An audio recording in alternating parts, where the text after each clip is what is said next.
ಪರಿಷತ್ತಿನ ಅಧ್ಯಕ್ಷರಾಗಿರ್ತಕ್ಕಂಥ ವಿಜಯಕುಮಾರ್ ತೇಗಲ್ತಿಪ್ಪಿ ಅವರು ಸರ್ವಾಧಿಕಾರಿ ಧೋರಣೆಯನ್ನು ಕನ್ನಡ ಸಾಹಿತ್ಯ ಪರಿಷತ್ತಿನಲ್ಲಿ ತೋರಿಸುತ್ತಾ ಎಲ್ಲ ಪದಾಧಿಕಾರಿಗಳು ಅಗೌರವಯುತವಾಗಿ ನಡ್ಕೊಳ್ತಾ ಇದ್ದಾರೆ. ಯಾವುದೇ ಸದಸ್ಯರ ಅಥವಾ ಪದಾಧಿಕಾರಿಗಳ ಮತ್ತು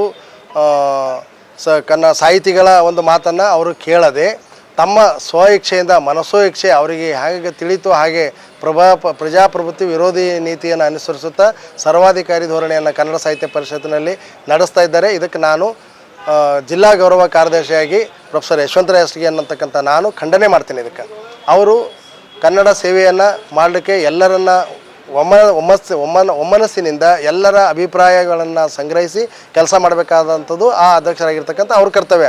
ಆದರೆ ಅವರು ಏಕಪಕ್ಷೀಯವಾಗಿ ನಿರ್ಧಾರವನ್ನು ತೆಗೆದುಕೊಳ್ತಾ ಒಂದು ಹುದ್ದೆಗೆ ಆ ಕೋಮಿನವರನ್ನು ತೆಗೆದು ಮತ್ತೊಬ್ಬರು ಅದೇ ಕೋಮಿನವರು ಮತ್ತವರನ್ನು ನೇಮಕ ಮಾಡ್ಕೊಳ್ತಕ್ಕಂಥದ್ದು, ಇಲ್ಲಿ ಆ ಕೋಮಿನವರಲ್ಲಿ ವೈಷಮ್ಯ ಉಂಟು ಮಾಡ್ತಕ್ಕಂಥದ್ದು, ಈ ಒಂದು ಕೆಲಸವನ್ನು ಜಿಲ್ಲಾ ಅಧ್ಯಕ್ಷ ಆಗಿರ್ತಕ್ಕಂಥ ವಿಜಯಕುಮಾರ್ ತೇಗಲ್ತಿಪ್ಪಿ ಅವರು ಮಾಡ್ತಾ ಇದ್ದಾರೆ.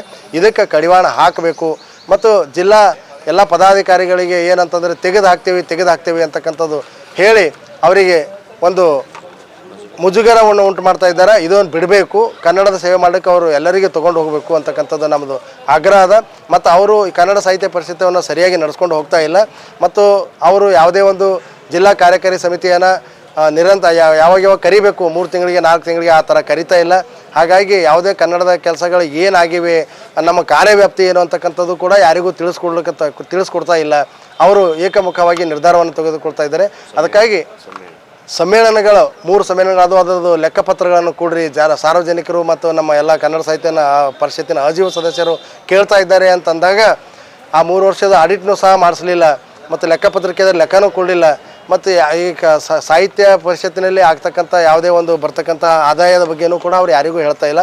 ಹಾಗಾಗಿ ಇದು ನಾವು ಸಾರ್ವಜನಿಕರ ಹಿತದೃಷ್ಟಿಯಿಂದ ಮತ್ತು ಕನ್ನಡ ಸಾಹಿತ್ಯ ಪರಿಷತ್ತಿನ ಉಳಿವಿನ ಹಿತದೃಷ್ಟಿಯಿಂದ ನಾವೆಲ್ಲರಿಗೂ ಲೆಕ್ಕ ಕೊಡಬೇಕಾಗ್ತದೆ ಅಂತೇಳಿ ಆತ್ಮೀಯ ಸಲಹೆ ಕೊಟ್ಟಾಗ ಅದನ್ನು ಅವರು ವೈಯಕ್ತಿಕವಾಗಿ ತೆಗೆದುಕೊಂಡು ನನ್ನನ್ನು ಹುದ್ದೆಯಿಂದ ತೆಗೆದಿನಿ ಅಂತೇಳಿ ಮತ್ತೊಬ್ಬರಿಗೆ ಯಾರಿಗೂ ನೇಮಕ ಮಾಡೀನಿ ಅಂತೇಳಿ ನಿನ್ನೆ ಪತ್ರಿಕೆದಾಗ ಹಾಕಿದ್ದಾರೆ. ಆ ಒಂದು ನೇಮಕ ಅಸಿಂಧುವಾಗಿದೆ. ಯಾಕಂತಂದರೆ ನನ್ನನ್ನು ತೆಗಿಬೇಕಾದ್ರೆ ನಾನು ರಾಜೀನಾಮೆ ಕೊಟ್ಟಿಲ್ಲ. ನನ್ನನ್ನು ಒಂದು ವೇಳೆ ತೆಗಿಬೇಕಾದ್ರೆ ಜಿಲ್ಲಾ ಕಾರ್ಯಕಾರಿ ಸಮಿತಿಯಲ್ಲಿ 1/3 ಬಹುಮತವನ್ನು ಪಡೆದುಕೊಂಡು ಇದನ್ನು ಕೇಂದ್ರ ಸಮಿತಿಗೆ ಕಳುಹಿಸಿ ಕೇಂದ್ರ ಸಮಿತಿಯಿಂದ ರಾಜ್ಯ ಅಧ್ಯಕ್ಷರ ಒಂದು ಅನುಮೋದನೆಯ ಮೇರೆಗೆ ನನ್ನನ್ನು ತೆಗಿಲಿಕ್ಕೆ ಬರ್ತದೆ ವಿನಃ ಏಕಾಏಕಿ ಜಿಲ್ಲಾ ಅಧ್ಯಕ್ಷರು ತೆಗಿಲಿಕ್ಕೆ ಬರೋದಿಲ್ಲ. ನನಗೊಂದು ಲೆಟ್ರ್ ನನಗೆ ಇಲ್ಲಿವರೆಗೆ ಯಾವುದೋ ಒಂದು ಲೆಟ್ರ್ ಕೂಡ ಅವರು ಕಳಿಸಿಲ್ಲ. ನೀವು ಸಕ್ರಿಯವಾಗಿ ಕಾರ್ಯಕ್ರಮದಲ್ಲಿ ಭಾಗವಹಿಸ್ತಾ ಇಲ್ಲ ಅಂತಲೂ ಕಳಿಸಿಲ್ಲ ಅಥವಾ ಒಂದು ನೋಟಿಸ್ ಇಲ್ಲ ನನಗೆ ಅಥವಾ ಏನೇನೂ ಇಲ್ಲ. ಸುಮ್ಮನೆ ಏಕಾಏಕಿ ಅವ್ರ ಮನಸ್ಸೋ ಇಚ್ಛೆ ಅವ್ರ ಮನಸ್ಸಿಗೆ ಬಂದಂತೆ ಯಾರಿಗೆ ಬೇಕಾದವರಿಗೆ ಹಾಕೋದು, ನೇಮಕ ಮಾಡೋದು, ಯಾರಿಗೆ ಬೇಕಾಗಲ್ಲ ಅವರಿಗೆ ತೆಗೆದು ಬರ್ತಕ್ಕಂಥ ಕೆಲಸ ಮಾಡ್ತಾ ಇದ್ದಾರೆ. ಇದಕ್ಕೆ ಕಡಿವಾಣ ಬೀಳಬೇಕು.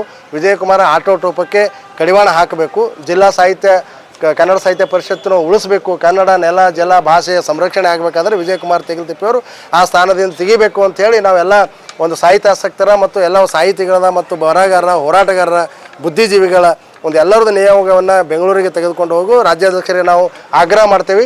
ವಿಜಯಕುಮಾರ್ ಪಾಟೀಲ್ ತೇಗಲ್ತಿಪ್ಪಿ ಅವರಿಗೆ ಆ ಸ್ಥಾನದ ಜಿಲ್ಲಾಧ್ಯಕ್ಷ ಸ್ಥಾನದ ಕೂಡಲೇ ವಜಾ ಮಾಡಬೇಕು, ಹೊಸದಾಗಿ ಚುನಾವಣೆ ನಡೆಸಬೇಕಂತಕ್ಕಂಥದ್ದು ನಮ್ಮ ಆಗ್ರಹದ. ಒಂದು ವೇಳೆ ಇದಕ್ಕೆ ಅವರು ಸ್ಪಂದಿಸಲಿಲ್ಲ ಅಂತಂತಂದರೆ ನಾವು ಕೋರ್ಟ್ ಮೊರೆ ಹೋಗತಕ್ಕಂಥದ್ದು ಕೂಡ ಎಲ್ಲರ ಒಪ್ಪಿಗೆ ಮೇರೆಗೆ ವಿಚಾರ ಮಾಡ್ತೀವಿ ಅಂತಕ್ಕಂಥ ಮಾತನ್ನು ಇಲ್ಲಿ ಹೇಳ್ತೀನಿ. ನನ್ನ ಜೊತೆಗೆ ಇವತ್ತು ಶರಣಗೌಡ ಪಾಟೀಲ್ ಪಾಳಾರವರು, ನಮ್ಮ ಬಸವಂತರಾವ್ ಸಾವ್ಕಾರ್ ಕೋಳ್ಕೂರವರು, ನಮ್ಮ ಪರಮೇಶ್ವರ್ ದಂಡಿನವರು, ನಮ್ಮ ಶಿವಯೋಗಿ ಭಜಂತ್ರಿ ಅವರು ಮತ್ತು ನಮ್ಮ ಅಂಬಾರಾವ್ ಕೋಣೆ ಅವರು ಮತ್ತು ಸಾಕಷ್ಟು ಇನ್ನೂ ಬಹಳಷ್ಟು ಜನ ಬರ್ತಾ ಇದ್ದಾರೆ. ನಾವು ಇಲ್ಲಿ ಪತ್ರಿಕಾಗೋಷ್ಠಿ ನಡೆಸಬೇಕಾದ್ರೆ 5 ಜನ ಪರ್ಮಿಷನ್ ಇದೆ ಅಂತಕ್ಕಂಥ ಒಂದು ಕಾರಣಕ್ಕಾಗಿ ಇಷ್ಟೇ ಜನ ಇದ್ದೀವಿ. ಸಾಹಿತ್ಯ ಪರಿಷತ್ತಿನಲ್ಲಿ ಇರ್ತಕ್ಕಂಥ ಎಲ್ಲ ಪದಾಧಿಕಾರಿಗಳ ಬೆಂಬಲ ಕೂಡ ನನಗಿದೆ. ಅಲ್ಲಿ 100ಕ್ಕೆ 90% ಬೆಂಬಲ ನನಗಿದೆ. ಇವತ್ತು ಅವರೆಲ್ಲ ಹುದ್ದೆಯಲ್ಲಿದ್ದಾರೆ ಅನ್ನೋ ಕಾರಣಕ್ಕಾಗಿ ಅವ್ರು ಯಾರೂ ಬಿಟ್ಟು ಬರ್ತಾ ಇಲ್ಲ. ಉಳಿದ ದಿನಗಳಲ್ಲಿ ಅವರೆಲ್ಲರೂ ನಮ್ಮ ಜೊತೆ ಕೈ ಜೋಡಿಸ್ತಾರೆ. ಈ ಹೋರಾಟ ನಾವು ನಮ್ಮದೇ ಆಗಿರ್ತಕ್ಕಂಥ ಒಂದು ವೇದಿಕೆಯನ್ನು ಇಟ್ಕೊಂಡು ನಾವು ಸಾಂಸ್ಕೃತಿಕ ಕಾರ್ಯಕ್ರಮಗಳಾಗಿರ್ಬೋದು, ಸಾಹಿತ್ಯಿಕ ಕಾರ್ಯಕ್ರಮಗಳಾಗಿರ್ಬೋದು, ಕನ್ನಡ ಕಟ್ಟುವ ಕಾರ್ಯಕ್ರಮಗಳು ನಿರಂತರವಾಗಿ ನಾವು ಮಾಡ್ಕೊಂಡು ಬರ್ತೀವಿ.